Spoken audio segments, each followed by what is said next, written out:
I had just gotten married, and so I was going to go pursue a career out in the clubs and all that stuff. A guy named David Wilcox. Are you familiar with David Oh, Wilcox? yeah, love David So the Wilcox. way that Wilcox just, he really doesn't say Jesus often at all, yet he's Yeah. still pointing people toward truth and letting, if Jesus is who Jesus is going to do something.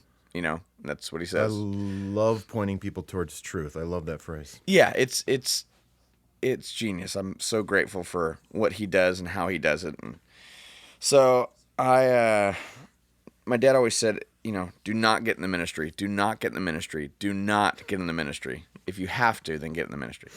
So that was kind of his posture. Right.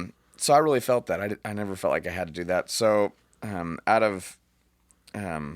of college, I had been leading worship all my life and started a college group at Saddleback, which is out here, which was really fun. It was just like, these are with some of my friends, and we'll start that. And then I was asked to come over to a church called Mariners Church and be the high school music guy. And I thought, I'm married.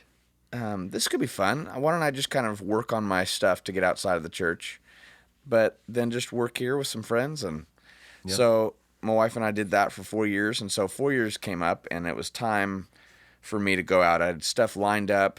I was going out and going to begin my career, in the clubs. And 2 weeks before I was leaving Mariners, and would have had no insurance, that's when I found out that I had cancer. Would have had no insurance. Okay. I would have had no insurance. I mean, it was just literally 2 weeks. Right. And they had misdiagnosed it all the way up until that point. I had hot flashes all the time. So there are a couple reasons why I shouldn't be having hot flashes as a man. Mm-hmm. That's one. One is, menopause. Yep. Menopause. Cute. Menopause. If you have one of those, boom, Yeah, things, you're just the put it drummer, right dude. there. You're the drummer. You're the drummer. Touche. Where's your mom's kit that she bought you at 7? You should have that right next to you all the time. Hey, careful. Don't you talk about my mom. I will not from here for it. So at that point, found out about cancer, and Mariners was so amazing. They just said, "Hey, Tim, why don't you just stay on staff Yeah, you gotta love that. and just work through some of the stuff?